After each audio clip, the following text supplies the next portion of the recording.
क्या होगा अगर एक व्यक्ति आंखों पर पहले ही समाज में फैले अन्याय के खिलाफ खड़ा हो जाए?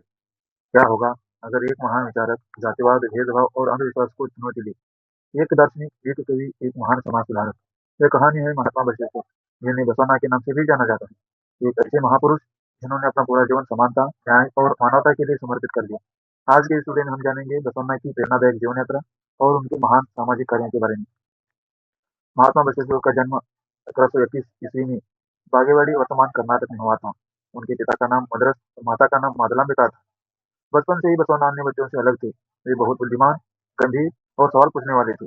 लेकिन एक चीज उन्हें बहुत परेशान करती थी। समाज में फैला जातिवाद और भेदभाव। लोगों को उनकी जाति के आधार पर ऊंचा और नीचा माना जाता था। युवा बसवन्ना ने इस अन्याय पर सवाल उठाया। वे मानते थे कि हर इंसान समान है और उसे सम्मान के साथ जीने का अधिकार है।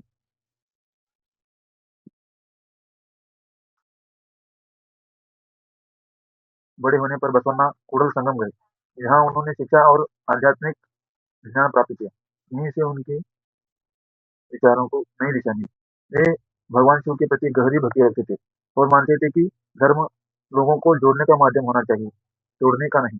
बसवन्ना का एक प्रसिद्ध संदेश था, काय कवि कैलासा, यानी कर्म ही पूजा है। वे कहते थे, कोई भी काम छोटा या बड़ा नहीं होता। ईमानदारी से मेहनत करने वाला हर व्यक्ति सम्मान का अधिकारी है। बाद में बसवन्ना कल्याण राज्य पहुंचे, जहाँ वे राजा बिज्जल के दरबार में एक महत्वपूर्ण मंत्री बने। लेकिन सत्ता मिलने के बाद भी उन्होंने आम लोगों को कभी नहीं बुलाया। उन्होंने अपने पद का उपयोग समाज सुधार के लिए किया। वे जातिवाद और सामाजिक असमानता के खिलाफ खुलकर बोले। बसवन्ना का मानना था, मनुष्य जन्म से नहीं बल्कि अपने कर्मों से महान बनता है। यह विचार उस समय समाज के लिए एक क्रांति जैसा था।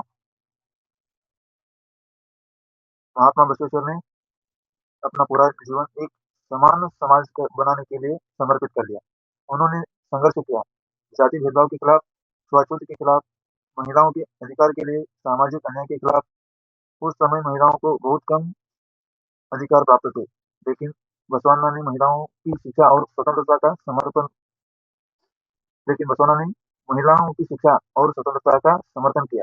वे चाहते थे कि महिलाएं भी समाज और आध्यात्मिक चर्चाओं में बराबरी से भाग लें।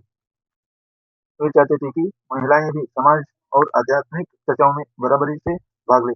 उनके लिए हर इंसान उनके लिए हर इंसान बराबर था, चाहे उसकी जाति, धन या लिंग कुछ भी हो।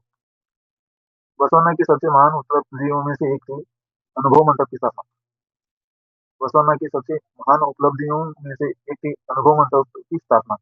इस दुनिया की पहली सामाजिक और आध्यात्मिक संसद भी कहा जाता है। इसे दुनिया की पहली सामाजिक और आध्यात्मिक संसद भी कहा जाता है। यह एक ऐसा मंच था जहाँ हर वर्ग के लोगों को खुलकर अपने विचार रख ये एक ऐसा मंच था जहाँ हर वर्ग के लोग खुलकर अपने विचार रख सकते थे। गरीब या अमीर, पुरुष या महिला, ऊंची जाति या नीची जाति, हर किसी को बराबरी का अधिकार था।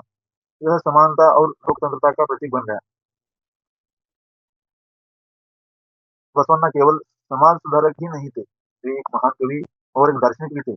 उन्होंने बचपन में उन्होंने वचन नामक प्रेरणादायक रचनाएं लिखी। इन वचनों के माध्यम से उन्होंने सत्य, समानता, प्रेम और मानवता का संदेश दिया।